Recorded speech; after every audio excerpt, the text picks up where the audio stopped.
Hey mamas, so you haven't seen me in a while because we just finished spring break and this is the first week that my kids are back in school. Sorry if I'm out of breath. I just finished doing a bit of a workout and then paused it quickly to run and try to put my littlest one back to sleep and then restarted the workout. I was going to do the Zumba YouTube thing that I was doing before because that's at my comfort level. And it doesn't feel like exercise, if that makes sense. But for some reason, my YouTube wasn't working on my TV, and so I just went on demand and I picked Tae Bo, not seeing that it was like intense Tae Bo or extreme Tae, something with that intensity in it. And oh my gosh, I'm sweating a ton, and it was hard work. I did about 14 minutes before my son woke up crying, and so I put him back down. So I didn't want my heart rate to go down, so I'm like breastfeeding him laying down and I'm like kicking my foot in the air. I don't know, trying to keep my heart rate kind of up. And then I came back out here and then I happened to look at how long the Tae Bo thing was, and it says it's an hour long, and I was like, heck no. So I stopped it at 20 minutes. I was like, yeah, that's as long as my workout intensity I will do. But I thought I was pretty coordinated until there was all of these, like, I don't know, it was hands and feet going at the same time, which I'm pretty good at, like, with dance and everything like that. But doing boxing moves and footwork at the same time, I thought I had that, but oh my gosh, no. And they do it slow for like, oh man, I'm sweating so bad. They do it slow for like maybe like a couple, I don't even know how to say that. They do it slowly for like 5 seconds, and then they do it the real time, which was like double. I'm just like, I can't do it. So I kind of just focused on my feet and doing the leg work, and then hopefully my hands will follow through eventually. But like I found that the whole time, and again, I didn't know that it said like extreme or whatever it was. I had to do modifications the whole time, like the jumping jacks. I was like, I am a breastfeeding mama. Jumping jacks is not in my near future. Oh my goodness. But I guess just to recap the 2 weeks that I was gone and not doing any mama confessions is, you know, we didn't do anything, well, we didn't do much outside of our area. We went to a couple of parks, and I'm trying to teach my son, my middle child, my 5-year-old, how to use his new bike without the training wheels. So he's always had a glider. He still uses the glider, where it's like the push bike, where you don't have pedals, or it doesn't have training wheels or anything, and you just kind of push and pick your feet up and glide. And he's really comfortable with that. He's had that for probably like 3 years. And then he had this green bike that someone gave him, but even though one of his godfather like oiled it up and everything and got it ready, whenever he was pedaling, it seemed like it was skipping on the chain, or something it was just loose or rusted or something. So his other uncle saw it and was like, I'm gonna get him a new bike. And so I just went out and got him a new bike, which is so great. He took the time to really search out the bike. And Emery loves it. And it was the first time he was really using the training wheels. And then I took him out to the park because my house is on a bit of a hill, and there's speed bumps and everything. So it's just not the best spot for him to try to learn how to bike without the training wheels. And I always learned how to ride a bike in my backyard, where it was pretty flat. It wasn't very big, but you know, it was flat. So for me, we biked over to the park just across my street here, and found a nice little flat piece with a lot of moss on the ground, nice and soft cushioning, and I took his training wheels off, and we practiced. I wish I was more diligent and we did it more, because it was, you know, one sunny day and we did that, and then it was like rain for 4 days straight. And then I also ended up getting my raised garden beds around that time, and then my soil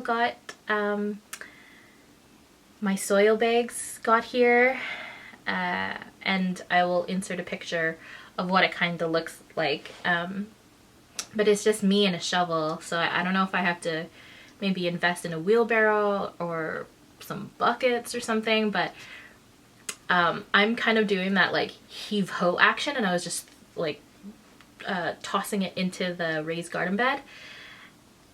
But like at the end of the day, and especially the next day, I felt like, I don't know if you call that tennis elbow, but it hurt. My elbow was really, really sore. And when you're lugging a little baby around and your arm, every time you're doing that, it just hurts. I had to take like 2 days off every single time I wanted to try to fill up my raised garden bed. So I guess I could kind of lead into sort of my review so far. It's not my full review on mygardenbag.com, which is the bags of dirt that I got. But this is what I have so far. It's not my final thoughts, it's just my thoughts so far. They delivered it. I did it online. I just filled it all out, and for special instructions, I just said, just plop them right beside my garden beds, my raised garden beds. And it didn't tell me when they were going to deliver or anything like that. They kind of gave me updates like fulfilling order, proceeding with shipment, or something like that. And the day that I was taking my kids to the park to teach Emery how to ride without training wheels, by the time we got back, the garden beds, or the soil was there, sorry. The soil was there, and right where I asked it to be, which was perfect. Now I ordered 2 different kinds of soil. I ordered, let me just pull it up on the website so I can make sure I have the right thing.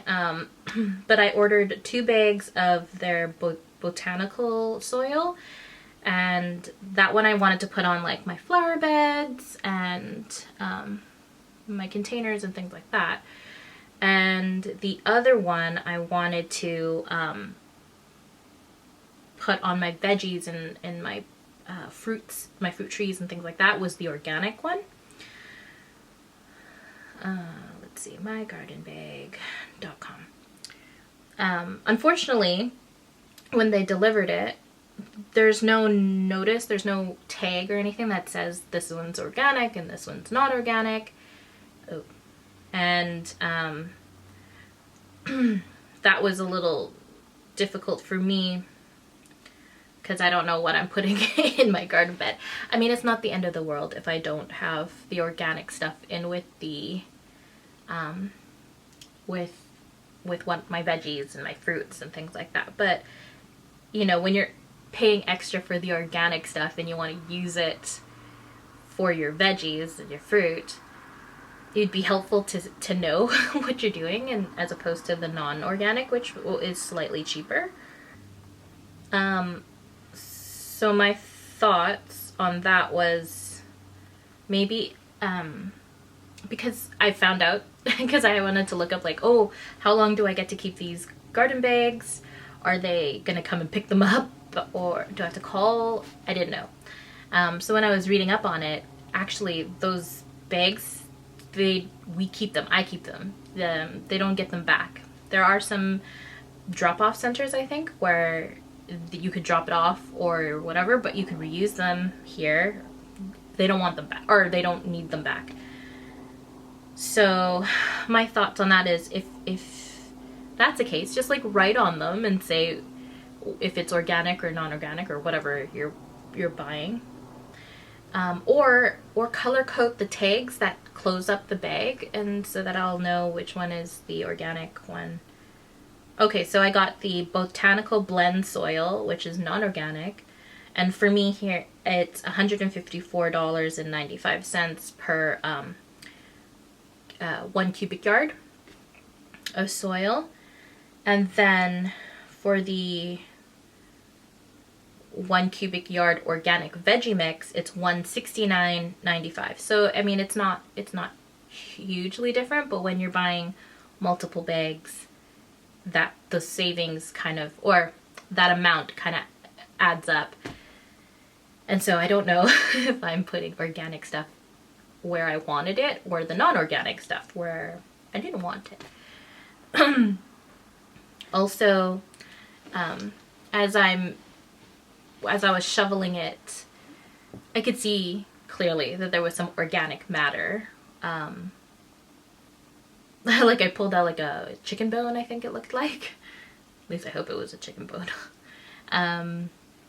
But I also found some non-organic things in there. So again, like, was I opening up the botanical turf or botanical soil blend, or was I digging into the organic stuff? I'm not sure.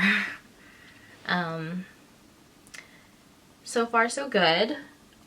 One thing you need to know about garden beds is, like, you're throwing all that soil in there and it looks full, but it'll eventually settle.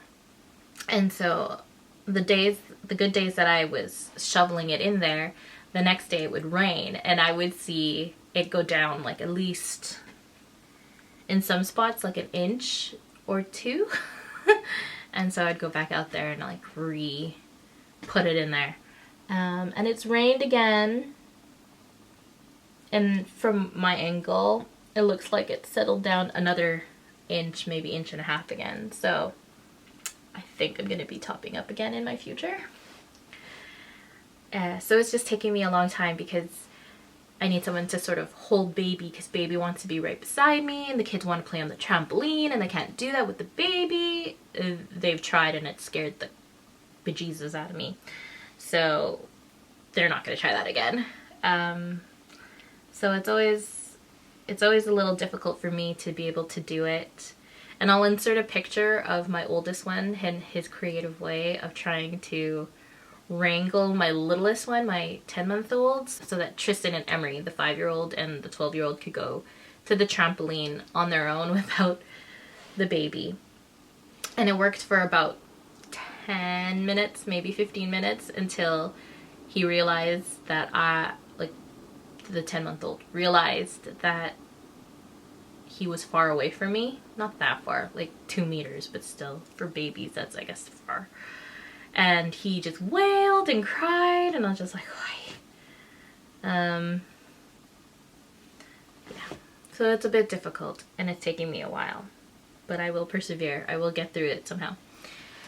There's also a plot that I'm still working on, where I'm trying to get through all of the Himalayan blackberries that are very invasive in my area. I mean, we love the blueberries, don't get me wrong, and there's a patch of it where my sister-in-law's house is, which is just behind our house. Oh, baby's awake again. But I don't want it popping up everywhere, and it's everywhere. And so I'm trying to dig all of that out so that I can have a nice clean plot there that's just right in the ground, that I'm going to top up with some good soil and amendments, and plant some pumpkins and squash. Hold on, I'm going to go get baby because he's very loud. Another thing we've been working on these last 2 weeks, actually, and it just started for me on last Friday, so it's almost been a week, is my littlest guy here. He's been battling skin irritations, eczema, since he was 2 months old. It started off really small, and I just thought it was heat rash from the heat. I thought it was just heat rash because it's summertime and he's a baby and it's hot. But it just progressed and progressed and progressed. And then a couple weeks ago, I went to the doctor finally, and she prescribed something for him, some hydrocortisone. And I put it on him, but I noticed that it kind of freaked me out because, again, most of it's on his left cheek where he does most of the scratching. And I would put it on, and even though he had mitts and things, he would rub his face like that, and I was just afraid of it going into his eyes. And yeah. And I noticed he was scratching more, and I noticed that it was starting to go onto his chest. I mean, it's on his back already, but it was going on his arms and it was going on his legs, and I thought, like, what is going on? And then the Thursday before I started my new regimen, and I've been trying everything, and he scratches, as you can see, he was scratching on me, but he would scratch ferociously on people or on himself until he was bleeding.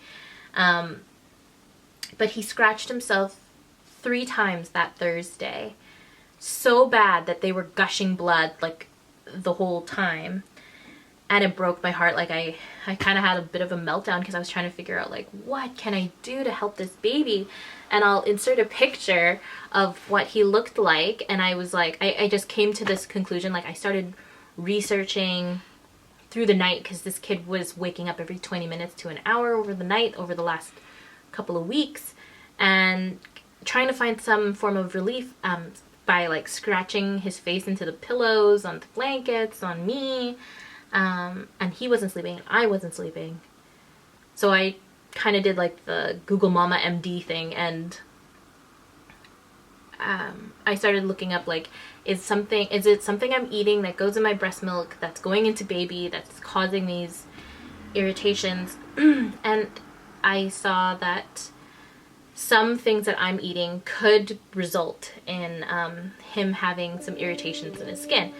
The most known ones are cow's milk, so dairy, nuts, and that includes tree nuts and peanuts, eggs, soy, wheat, and shellfish being the main causes. And I was like, oh my goodness, over spring break and even a little before that, I was trying to be a little more healthy, and I was eating nuts in my snack time. I was eating like bread, and we were eating lots of egg. In one of my previous videos, you'll see how much egg we go through. We use eggs in a lot of things, and I was eating baked goods, and oh, and then we had Japanese food when we were having edamame. He was eating edamame on his own, and shellfish. So I was like, oh gosh, everything is on here. And so I thought to myself, like, okay, I'm going to eliminate it. So you could do an elimination diet where you take one of those things out for 2 weeks, and then another thing, and then another thing, and it's like every 2 weeks. My goal was to have his face clear up by his first birthday, which is May 3rd. And so I said, you know, like, I don't have that much time. I have literally like a month, and that would only eliminate 2 of the how many irritants, so potential irritants.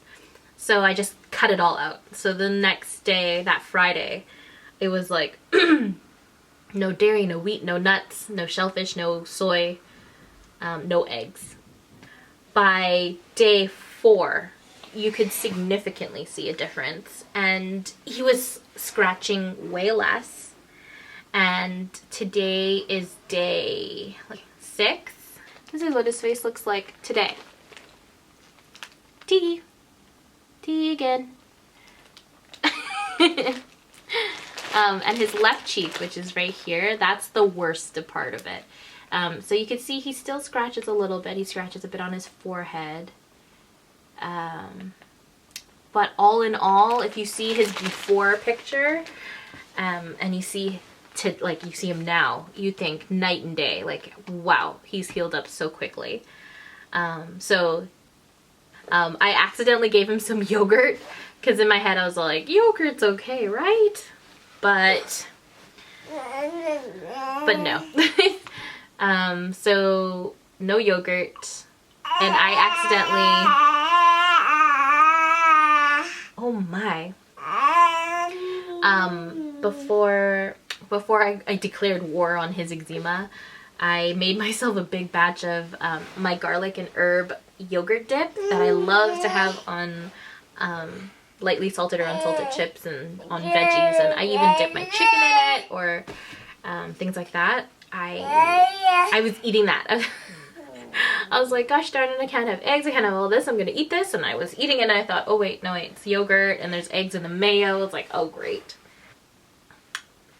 So that's where we're at. I think once he turns 1, which is in a month, May 3rd, I'm gonna slowly introduce one food group at a time and see how that goes. Like, hopefully egg is okay, because we use egg a lot. I'm kind of thinking that the dairy is going to be the trigger. Which leads me to my next thing, which is, what do I do for a 1 month or for a 1 year birthday, his first birthday, and with COVID restrictions,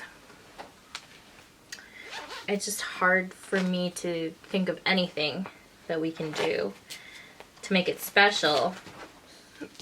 But also, you know, when I think about it, this guy's caught in kind of the short end of the stick on a lot of things. Like, he's the one with the skin irritations. He's the one who lost his dad when he was 3 months old, you know, like, he's just,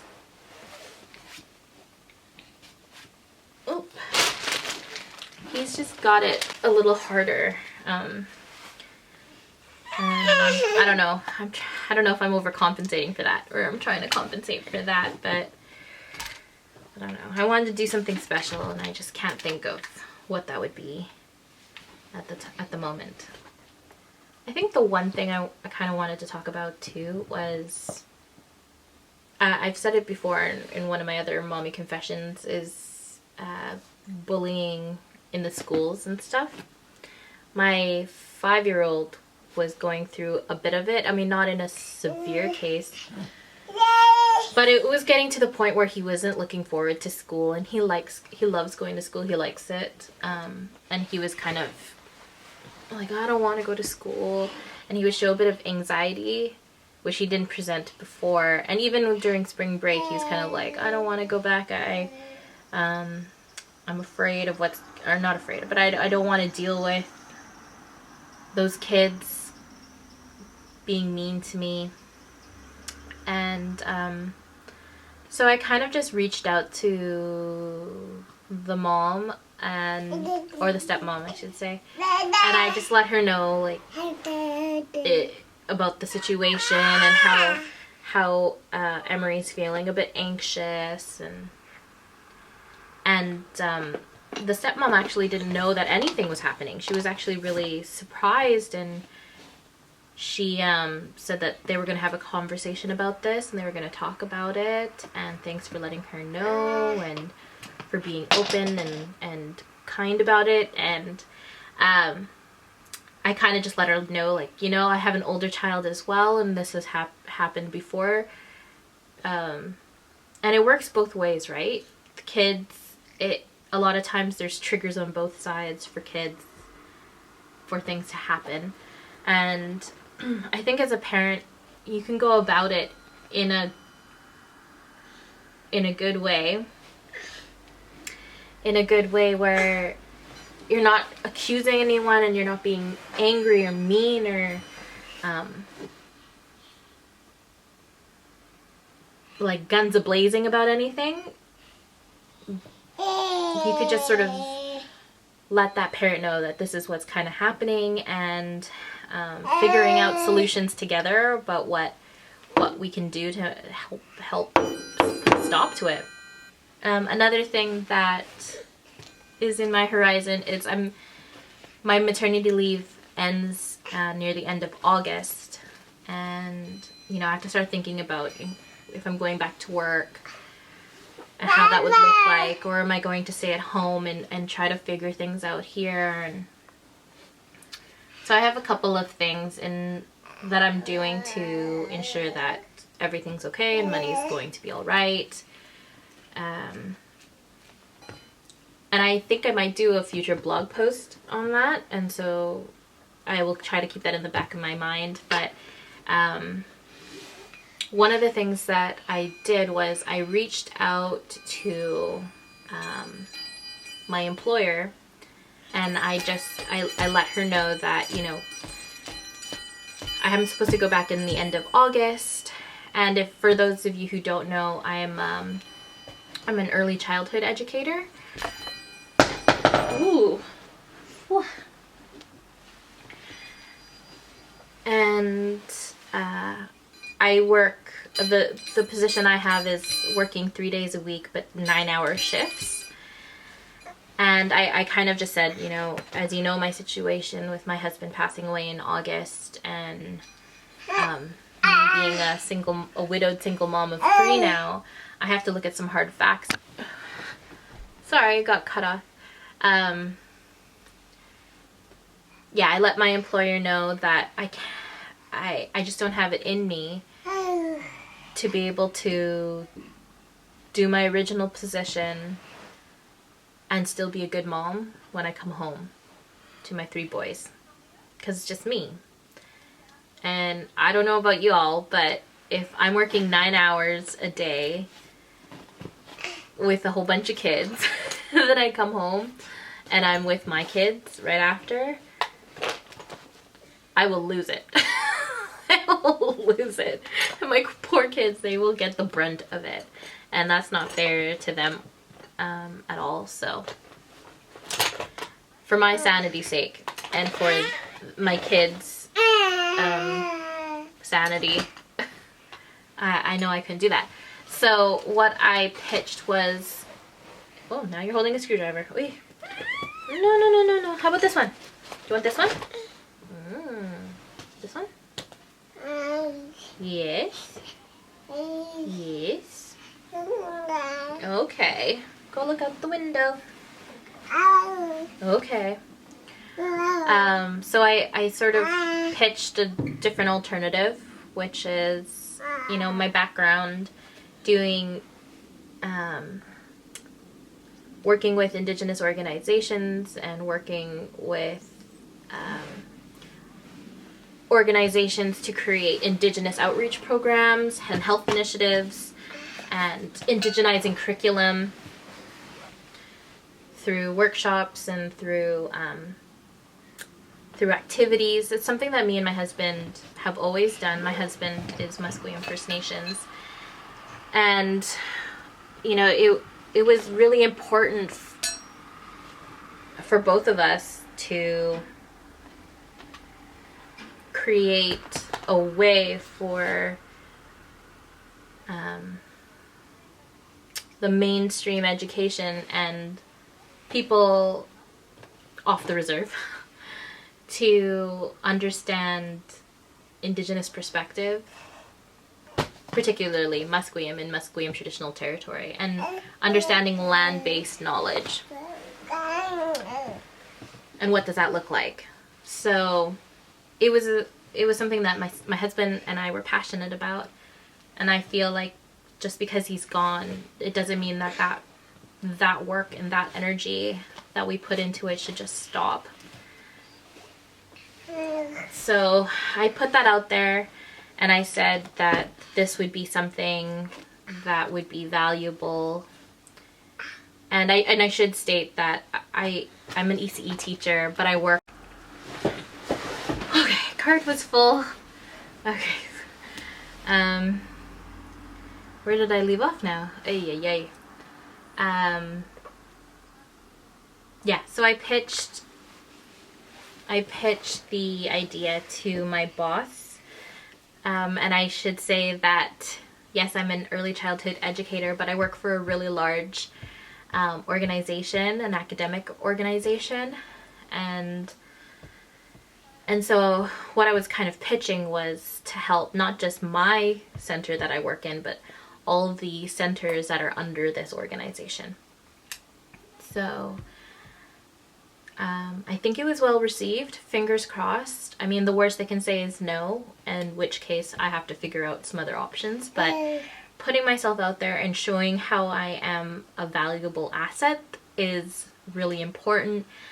And I think my takeaway from this, and hopefully your takeaway too, is, you know, if you're struggling and you're thinking about going back into the workplace and you know that it's not the right fit for you and your sanity and your children, don't be afraid to ask your employer about what you can do to sort of change things to make it work.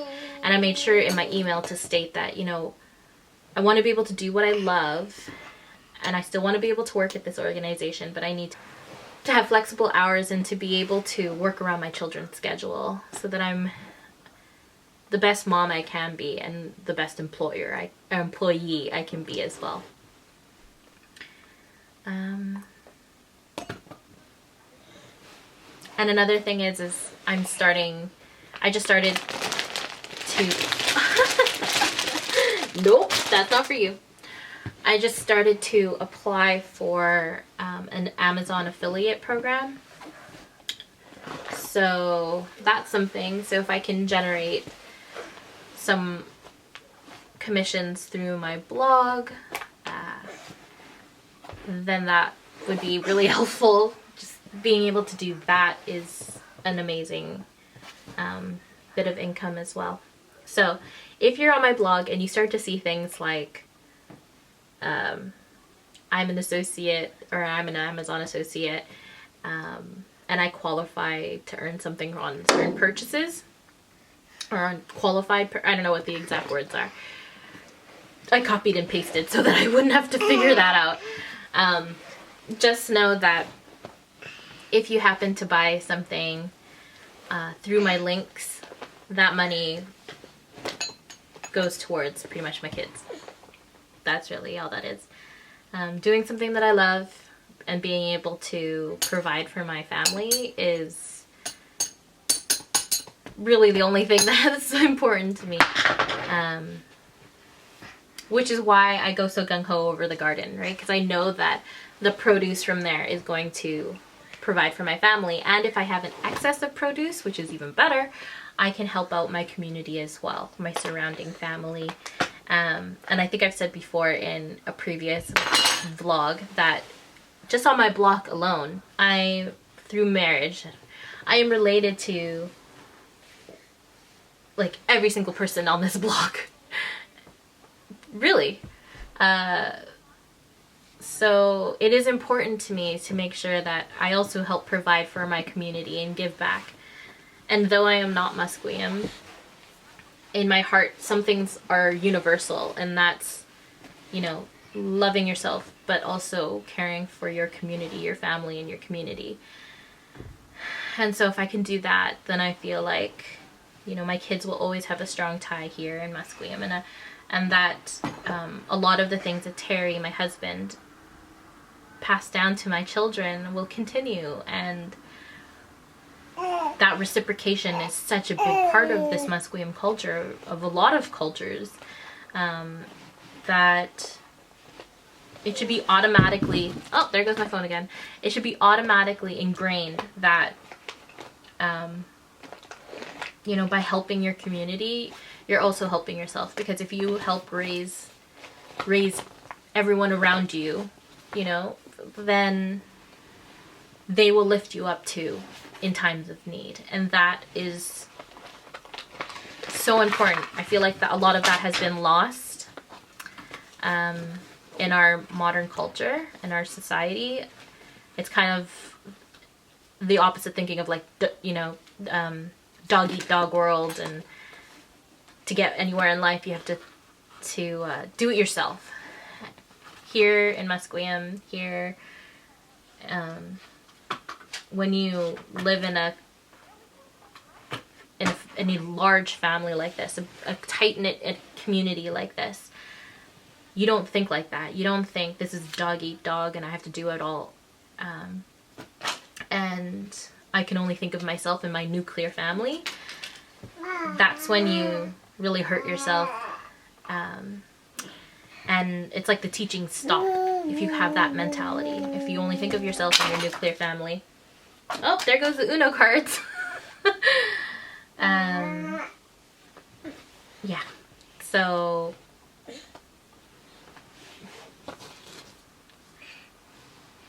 in my roundabout way of saying everything,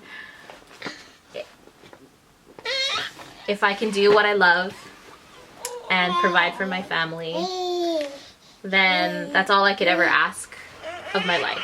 That's a rich life to me. Nope, this is Grandma's phone. And if you use it, Grandma can't call people. And people can't... No, thank you. People can't call Grandma because you're going to push buttons. Can you put it back for me? Put it back. As I'm doing this in the wind, we're right by the window. That's where I'm getting this light. Family and community members see me and like wave, and so I'm waving back, and they see baby and they wave, which is great. I will leave it here because this kid is probably hungry and I am a sweaty mess still because of the extreme Tybo. See you next time. Thanks for watching. Bye.